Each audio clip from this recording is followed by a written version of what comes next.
when you are deciding as a board, well, we probably need to kind of refresh the committees and maybe get some new people on, don't blindside them. Let them all know. And it can be a personal call, depending on how big your community is, from the board member or from board member or the board president. We want to bring new people in. We need, sometimes we even feel like we're stagnating as board members. So we're going to start recruiting newer people from the community to even replace us, at the next election, a few of us. HOA Insights is brought to you by 5 companies that care about board members: Association Insights and Marketplace, Association Reserves, Community Financials, Kevin Davis Insurance Services, and the Inspectors of Election. You'll find links to their website and social media in the show notes. Hi, I'm Robert Nordlund of Association Reserves. And I'm Julie Adaman of Adaman Inc. And this is HOA Insights, where we promote common sense for common areas. Welcome to episode number 136, where we're again speaking with management consultant and regular co-host Julie Adaman. Today we'll be diving into the topic of committees, specifically figuring out when it's achieved its purpose and it's time to disband the committee, retire the committee. Committees are a great way for a board to get homeowner help, and they make a great pipeline for future board members. But you don't want a committee to overstay its welcome, to outlast its purpose. Well, last week's episode 135 featured a great conversation with regular co-host Kevin Davis on reducing your insurance risk and legal liability during the holiday season.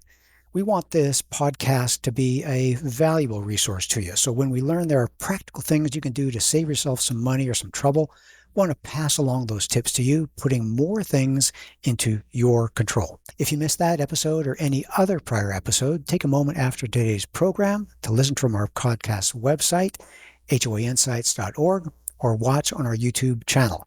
But better yet, subscribe from any of the major podcast platforms so you don't miss any future episodes. Well, those of you watching on YouTube can see the mugs merch that Julie and look, I got have lipstick here. On it. Sorry.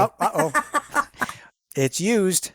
Anyway, we have lots of good stuff here, and we got it from our merch store, which you can browse through from our hoainsights.org website or the link in the show notes. And you'll find we have some great free stuff there, like board member Zoom backgrounds and some specialty items for sale like the mugs. So go to the merch store, download a free Zoom background, take a moment, look around, and see if there's anything that puts a smile on your face, and ship it to yourself. Anyway, we enjoy hearing from you, responding to the issues you're facing at your association. So if you have a hot topic, a crazy story, or a question you'd like us to address, you can always contact us at 805-203-3130 or email us at podcast@reservestudy.com. Well, today's program came from Julie, who sees this problem of committees who've lost a grip on their mission and purpose and overstayed their welcome. So, Julie, tell me what this looks like when a committee needs to be retired. Well, let me start with how I got to this topic, and I wrote about it in my newsletter, HOA Newsline, which you can get off my website. But anyway, website? www.adaman-inc.com. That's ADAMEN, like more than one man, -inc.com. Or you can Google me. You'll find it. No problem. How this came to me was I had an on-site manager who had been, come into the association. She hadn't been there very long, maybe 6 months. And they were coming up on their annual meeting, and she emailed me, and she's like, oh my God, Julie, we need to get rid of some of these committees. They've been on, members have been in there forever. They're stagnant, or they're nasty, or they just have lost their focus and purpose. And we really need to disband them. What should I do? And so I made a whole article out of that, because it's a real common problem where committees have either overstayed their welcome, meaning individuals, it's kind of like term limits. I'm a real fan of term limits. Or it's just a committee that has lost its purpose, that maybe was appointed in what we would call in our industry or other places an ad hoc committee, which is, so there's 2 types of committees. Let me go to that. 2 types of committees, ad hoc and standing. Okay. The standing committees are typically outlined in the governing documents. So that would be committees like the nominating committee, because that is typically outlined in your documents. And what's the other one? Architectural control. Architectural control. Thank you. Of course, that's the big one. The ARC is a really big one. So those 2 ones are outlined. All the other committees are pretty much, they're not all ad hoc, but committees that are in service all the time, which would typically, but aren't defined in the documents, would be like the landscape committee. Or if you have like the last real place that I managed, really managed, had 36 sets of pools and spas. So we had a pool committee. Yeah. Yeah. So, Okay. I mean, when you have things that are always going to be going on, ad hoc committees are typically appointed for a short duration to study a specific issue, report to the board, and then they should be disbanded. Well, sometimes, they don't get disbanded because number one, people don't know to do it, or number two, politically, it can be a hot potato because the person on the committee or a couple of them on that ad hoc committee is pretty politically powerful and they're going to show you what's what. So they just stay on forever. How do you disband these, or how do you repopulate them? So that's kind of how we framed this article, and my answer back to her. It just depends. Go ahead. You're going to say something. Okay. I can see your face. Yeah. In preparing for this, I was focusing on the committee, not the individuals. And I can see is that half the problem? Where you That's have probably more than half the problem. Interesting. Well, because, this It's business. almost like wiping the committee so you can start over. No, well, sometimes if you're lucky, but there's a lot of ways to approach this. I mean, you have to go committee by committee, and you have to be very sensitive as the manager or as the board who realizes they need to get rid of certain committees, that you need to be sensitive to a couple of things. I mean, number one would be have we just done a disservice to our committees as the administrators, meaning the board and management, along with them, by not giving them a charter? What are their duties? Because I find that most associations do not have a committee charter, which would really basically be a job description for what the committee is supposed to do. Let's take like the landscape committee. That's probably the next biggest committee that is not defined in the governing documents. And so they should have a charter, what they're supposed to do, how they're supposed to do it, how they report to the board. By the way, I have committee job descriptions. If anybody wants them, they can it'll probably be in the show notes. I can send them to you, Robert, if you want. Good. We'll do that. But everyone should have something, because the committee needs something to function on, just like the board does. The board basically has the governing documents, but as we've talked about, they should also have a vision statement, a mission statement, and this platform for relatively seamless operations. Well, your committees need that too. So first, take a look. Are we, as the administrators, the board, do we need to give the committees better direction? Yeah, to focus their efforts. And funnel their energies, yeah. And maybe give them a deadline? So it depends. Well, it depends on what the committee is. If it's a relatively standing committee like landscape, they're in perpetuity. So what is their thing is to ensure that things are done to contract, or that they walk the property, or that they're the ones who decide what flowers we plant. The variety is as big a variety of community associations as there are. For a landscape committee, it flows with the seasons. They have continually new projects. We had a big rainstorm. We had a big snowstorm. We had hail. We had whatever. And they're always, okay, what do we do now? But I guess I was thinking, from my worldview, a budget committee, where the board gets help from someone or a committee doing the research, and they need that by, a certain date. X date, exactly. So they can do it. The budget committee could be either ad hoc or it could be a standing committee, because, it takes, especially for a large association with big budgets and lots of line items and a lot of amenities, it may take the committee probably should be in functioning at least 10 months out of the year, because as things happen and they're keeping track of it, and then they're starting to formulate what's going to go on the next year. And, everyone is a volunteer. Yeah. Even if you're retired, your time is worth something, and you probably don't want to spend 40 or 50 hours a week working for the association for free. But if you spend a few hours a week, or, as we get closer to when budget is due, obviously you'll spend more time. But some of those can be ad hoc, smaller association ad hoc committee. They may be functioning maybe 3 or 4 months, and then boom, they present their suggested budget to the board, and then they're disbanded. And all of that should be in the charter. So if the committee is disbanded and reappointed every year, that needs to be in the charter. If there are term limits on your committee members, that needs to be in the charter as well. So that was, and if you have never done this before and you've got myriad committees in your community, and you're thinking, maybe we need some new blood, or maybe we need to bring more people into the process, be inclusive with new folks coming in, because what happens in associations is, I'm living in a big 55 and better community, as you all know, and we have dozens and dozens of committees going on all the time. And in lots of places, there are people who've been serving for years, literally for years. They'll rotate off of one and get right back on another. Then they rotate off of that And then they go back to the original committee because the term limits are only, well, you can only serve 2 terms, can't serve a third, but you can certainly come back again. After that 3rd year or whatever. Yeah, after that 3rd year. So things can, and that doesn't necessarily mean a bad thing, but things can stagnate. And as I always say, I'm one of the newer cohort living in here where I live. We're the 60-something cohort. The 80-something cohort is they've either passing away, moving in with their kids, moving on to smaller places or assisted living, that type of thing. It's just a natural progression. I'll be there one of these days. Robert will probably still be doing the podcast by then. I'll be there with you. That's right. Doing the podcast. That's right.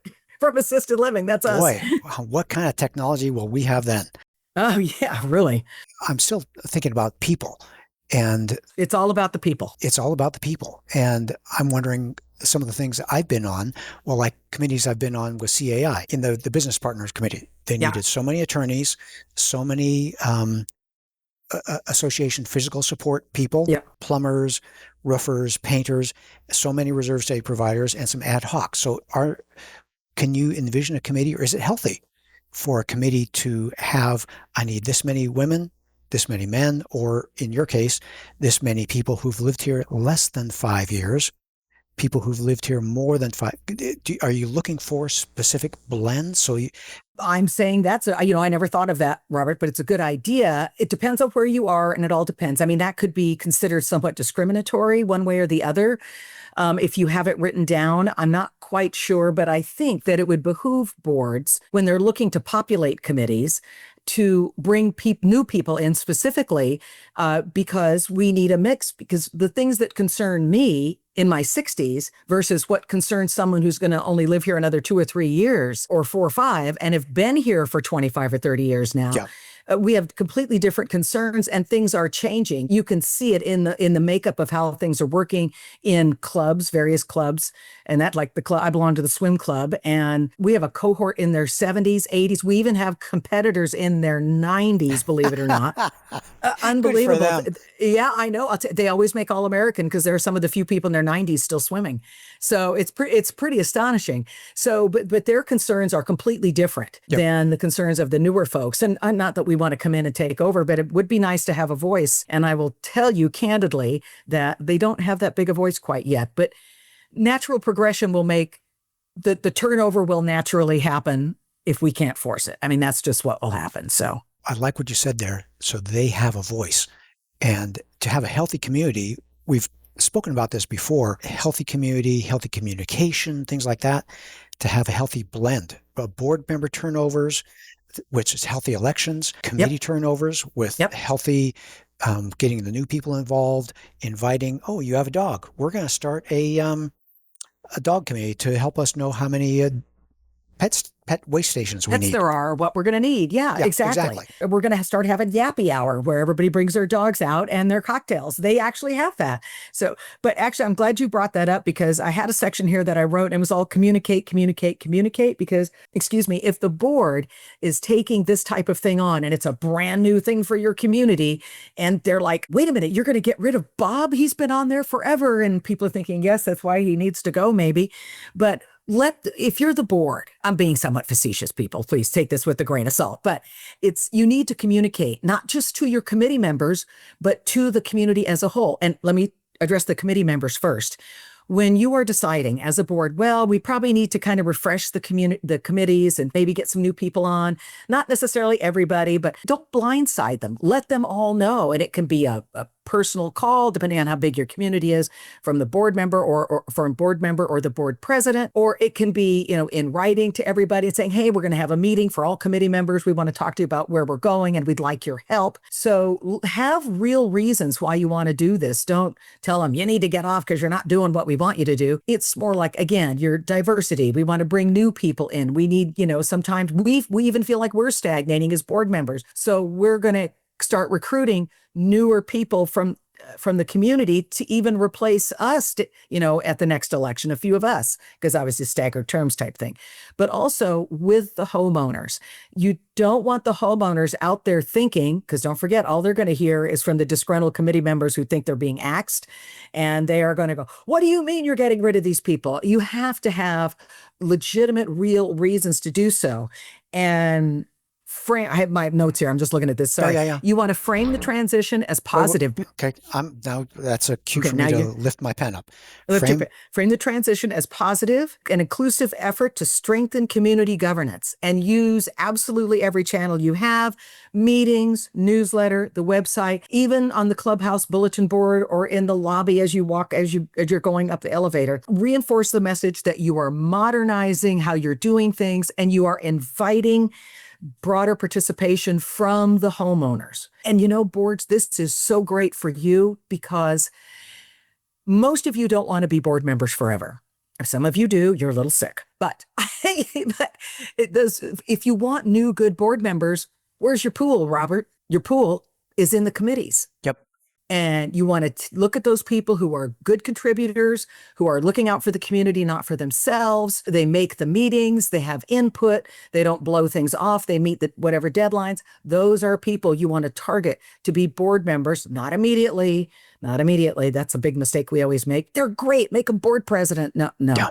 There's a lot I'm hearing here that I'm really liking. It's causing my brain to spin. And I'm thinking that when the committee has a better definition, it's perhaps easier to get on that committee because you know what it's going to do. It's not endless and it's not open-ended. And then also just technology makes a difference. We're thinking about getting a new entry security system. Do we want this? Do we want that? Do we want key fobs? Do we want hands-free? And how are we going to distribute those key fobs? How are we going to charge for them, et cetera, et cetera? Are we going to have building-wide Wi-Fi? Or is everyone going to continue to have their own service in their own unit? Yeah, just there's a million technological things that you can. And are we going to use Comcast or are we going to use Starlink? I mean, it's just massive things that are going to. And speaking of that technology, having a committee that is versed in it, at least a few members who know. Who are maybe still in the work world and are using all these technologies from AI to the new Wi-Fi systems and that type of thing, I mean, would be very, very helpful for boards to get the kind of information they need because not every board member is going to be versed in what Wi-Fi we should get. Well, and not every board member wants to add that to their plate because we're trying to keep the board member workload low enough that we're not killing the board members. Because that's probably thinking, the best reason. Yeah, I don't want to research internet. I'm not even asked to do this, and I'm already rubbing my forehead. I don't want to research internet providers. I don't want to research which one carries the local football team or the local baseball team. And there's so many other things that what flowers? I really don't care what flowers. I just want it to look nice. To find someone who thrives on that, who oh, I know that. Finally, I have something I can contribute to my association. Robert, that's an excellent point. And board members out there, if there's 5 of you or 7 of you, you know that you guys are who do the most work. I mean, you really do. Most homeowners don't know how much board members do work. The larger the association, probably the more work they have to do. But sometimes if you're self-managed, you're doing everything. So having these start at the basic with the committee charters and what they're supposed to do makes the board look organized. In fact, it makes the board organized. And within those charters, you also want to tell the committees how to report their findings to the board. Because when you were saying, Robert, it hit me, well, I don't know, what has the baseball channel? Who has the football channel? Whatever going to want. Well, that's a massive level of detail. And I can just feel board members out there going, oh my God, they're going to be calling me with all these details. How am I going to make these decisions? Well, you ask them to place all of this in writing and give it to the board before the meeting, and it should be in your board information packet. If you're with a management company, 3 to 5 days ahead of time, or if you're self-managed, you still want that in writing so the board can look at it all in good order. When committees are super busy and they don't have charters, they don't know where to stop. Some of them will just bleh out the information. Or a little here, a little there, and it never gets put into the record. Exactly. And it's like dealing with a soft white light bulb as opposed to a laser beam. You guys want to be focused more like it's never going to be perfect, but you're going to want to focus more like the laser beam than the soft white light. I'm hearing so much that's good stuff. Hey, Julie, looking at the time, it's time to take a break. I can feel it coming. Yeah. Let's do exactly that. It's time now to hear from one of our generous sponsors, after which we'll be back with more common sense for common areas, specifically today talking about committees. Hi, I'm Kevin Davis, the president of Kevin Davis Insurance Services. Our experienced team of underwriters will help you when you get that declination. We provide the voice of reason, someone who will stand by you.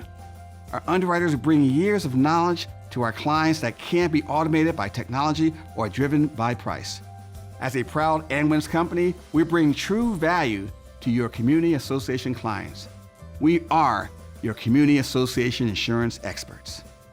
Now we're back. Well, Julie, we spoke so much about committees, how good ones are formed. They have a charter. We spoke a little bit about retiring them, and I was so glad to hear you don't just give them a pink slip. You go through a process. So walk me through that process. What about a committee that potentially has served its purpose, but there's some great people on that committee? How do you work with that situation? Well, I think this is all a part of you don't throw the baby out with the bathwater. Though the committee they're on may have served its purpose and may need to be retired off to the elephant dying ground over there, the elephant graveyard. But people who are really good, what you want to do is utilize their energy somewhere else. If you have a new ad hoc committee, maybe you want to have all the streets resurfaced and you want someone who's good, who can participate, boom, put them in that committee. Or the next ad hoc committee that comes up, or make talk to them personally and say, look, you're a fantastic member. We're just looking where to put you. Do you have any ideas? And you can bring them into that process as well. Or maybe you'd like to serve on the board next time we have an opening. So I think it's super important not to think, well, just because we had a 5-member committee and 4 of them were terrible, yeah, they're all gone. But if you got that one person that's really good, utilize that person. And there's always something to be done in an association, always. There's upcoming projects, there's seasons, there's events, all those kinds of things. Exactly. When the committee ends, and you want to be a good human, you want to, again, not a pink slip, tell them about the community's changing. We need committees to help the board. How do you thank them? How is that done well? I would tell you, I think I would do something for them, whether you throw a wine and cheese party or you give them a plaque or you give them, Robert, during the break, we were talking about something that your wife had on her desk that she'd received for some volunteer work she did in the 90s. I have to say, I have a couple of those as well. They're nice little crystal thing, and it's got a fish in the middle of it. And I got it for, I don't even remember anymore, but I guarantee you it's from the 90s. But it's a good memory. And it was not only a good memory of what you did, but a good memory of someone who took good care of you and said, thank you. It was appreciation. And no matter what, even if that whole committee needed to go because of whatever reason, they need to go and you guys are all glad to get rid of them, you still need to thank them, because no matter what, we are human beings. We could say we're complicated, but we're actually pretty simple. People just want to be acknowledged for their input. They really do. You don't have to take the input. You don't have to, in the back of your head, think, oh my God, but you still have to acknowledge them. So whether you're thanking them in the newsletter, on the website, having a party, plaques, whatever it is, certificates of appreciation, whatever it is, thank them for their service, because honestly, they didn't have to do it. And they likely stepped up when no one else would. Yep. So you just have to do that. And it just makes them feel better. And it makes the whole community feel better, that don't think that you treat your volunteers like dirt, because some people really like those volunteers. You may not, but some of them do. And when it's all over, even though they may be angry they're not really on the committee anymore or their committee's gone, they still think, well, at least it ended okay. At least I got a little bit of appreciation. Much better than them grumbling around the community and talking to people about it and making it a big problem, which grows exponentially at cocktail time, as we all know. So you just want to, mitigate that ahead of time. You don't want to have to go on the back end and try to mitigate the damage that's already been done. Do it ahead of time. Plus, they probably deserve it. Oh, yeah. And then Kevin talks about how we want to lower the temperature Always. And elevate the community aspect. And if I was at a board meeting and they had 3 people there or on the side that were the retiring Wi-Fi committee or whatever they were, or dog poop waste station committee, and they were stood up and everyone applauded them, I would think, cool. This is the kind of people I want to be hanging with. And this is my association. They're treating people well. And I get a warm feeling, just there's a kindness that is contagious. And I like being that. And I like it's the community and community Yeah. association. And, a lot of times we think, oh my God, how are we as administrators, meaning Robert, I mean, you help boards, I help boards, and I was a manager many, many moons ago, but that's where I come from.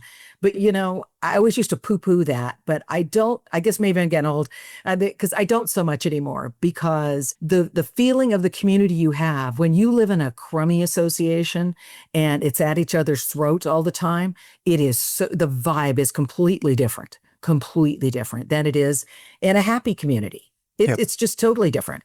Yeah. Okay. So if you are in one of those grumpy communities, maybe you can start one grain of sand at a time by starting to treat people a little nicer, saying thank you, it's time to move on, and those kinds of things. So you gotta start somewhere. Got to start somewhere. And you know what, Robert? That'd be a good committee to have. It's the lower the temperature committee. Yeah. I mean, and I'm a big fan of small committees, by the way. Yeah. So it's 3 or 5 at the most.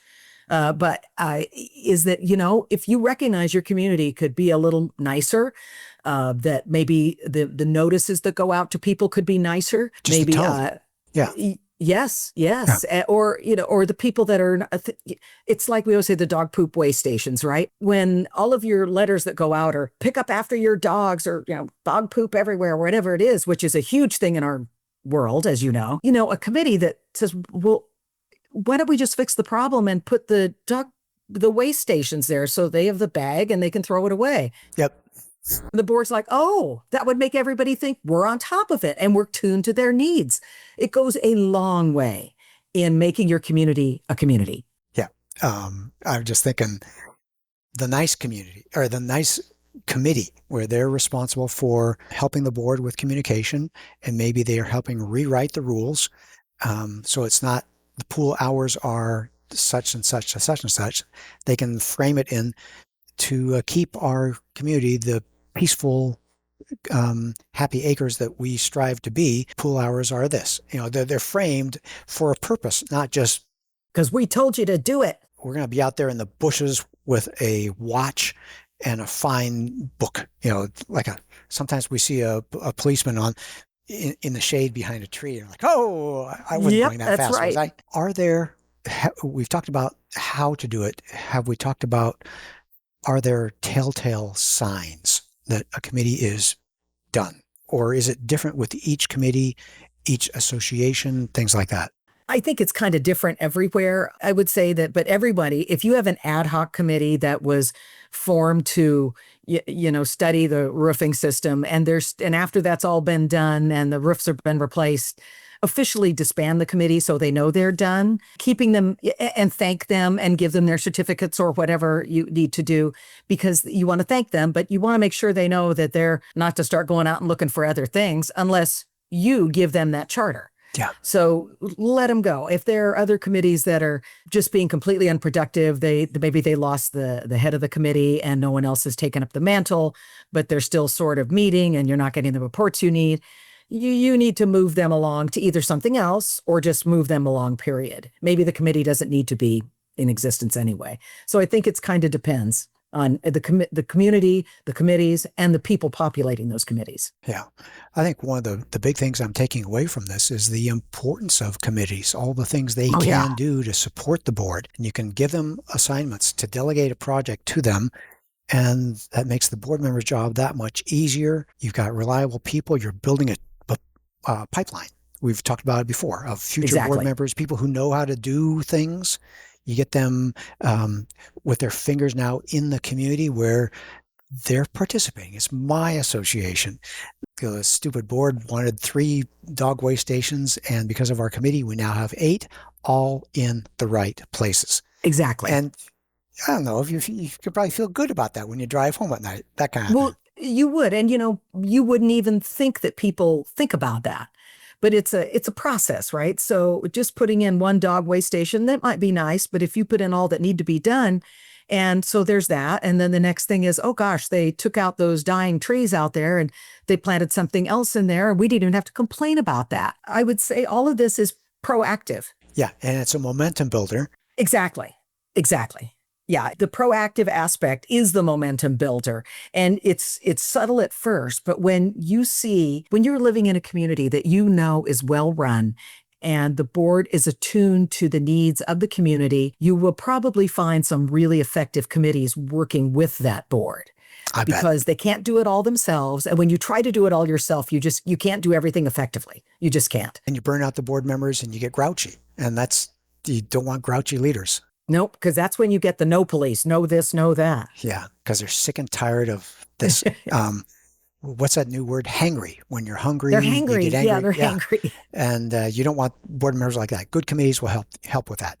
Well, Julie, as always, it's fantastic. It's great talking with you. Any closing thoughts to add at this time? Well, the only thing I can say to all of you board members out there is, number one, thank you for serving. I've served on boards myself. I'm serving on my swim board, but I'm not serving on my HOA board, but I think I'm going to run next year. We have a big issue coming up. So they might, we'll see. Someone please check me on that. I may be going crazy. Take my temperature. No, Julie. But it'll give me plenty of fodder to talk about on the podcast. Oh, yeah. That'll be good. There's that. But also, if any of you have any questions about this, I don't know if you know what I do. I work as a consultant in the HOA business, and I work with association management companies, but I work mostly with board members now, helping them, get things done and how to operate things. The most recent thing I was retained to do was do governance training for an association that was court ordered to do so. So I did their governance training. Did they like the training? Did they like the conclusion? No, they did not. I do that type of thing. Or if you just have questions or you want to, bounce something off of someone, because you guys typically don't have anyone you can talk to. Yeah. I mean, I'll give you X amount of time for free. Obviously, I do this to make a living, but you can email me and it's all on the show notes, or you can always find me. Just Google me, Julie Adamen, Adamen. My website is adamen-inc.com. But if you Google or ChatGPT or Grok me, you will find me. I'm all over. So, and if you want to, I've tons of articles up on my website that applied a lot to management. But this thing about committees, I just published this last month. So you guys can all find that as well, too. So just reach out if you have anything you want to chat about or a question you'd like to answer. Yeah. Well, Julie, I joked about trying to keep you from joining the board, but truly, your association would be very lucky to have you on the board. So we'll see where that adventure goes. And you can tell us all about the campaigning and all those kinds of things. Oh, they do big campaigning here. I mean, like there's signs and everything. Oh, wow. Okay. Yeah. Well, that'll be another episode. Yeah. But, in about today, 5 months. Yeah. Today, we hope you learned some HOA insights from our discussion that's going to help you bring common sense to your common areas in the way you manage committees. Thank you for joining us, and we look forward to bringing many more episodes to you week after week after week. We'll be here, and it'll be great to have you join us on a regular basis. Spread the word. You've been listening to HOA Insights, common sense for common areas. If you like the show and want to support the work that we do, you can do so in a number of ways. The most important thing that you can do is engage in the conversation. Leave a question in the comment section on our YouTube videos. You can also email your questions or voice memos to podcast@reservestudy.com or leave us a voicemail at 805-203-3130. If you gain any insights from the show, please do us a huge favor by sharing the show with other board members that you know. You can also support us by supporting the brands that sponsor this program. Please remember that the views and opinions expressed in this program are those of the hosts and guests, with the goal of providing general education about the community association industry. You'll want to consult licensed professionals before making any important decisions. Finally, this podcast was expertly mixed and mastered by Stokelight Video and Marketing. With Stokelight on your team, you'll reach more customers with marketing expertise that inspires action. See the show notes to connect with Stokelight.